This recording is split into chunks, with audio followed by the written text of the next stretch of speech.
Milé občianske združenie Pomocníček, milí podporovatelia tohto združenia. V našej krajine je veľmi veľa ľudí, ktorí si myslia, že o všetko sa má starať štát.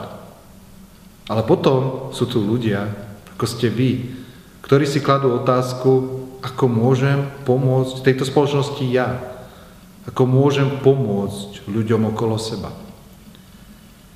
A obdarené detičky, deti, ktoré nám dokážu často ukázať, aký je zmysel života, ako si život máme vážiť, nám často dávajú také slnko do našich vzťahov, dokážu robiť náš život krásnym. A ja sa vám chcem poďakovať. Chcem sa vám poďakovať za to, čo robíte pre našu spoločnosť, že robíte našu krajinu lepšou a chcem vám zapriať krásny, slávnostný večer do Serede.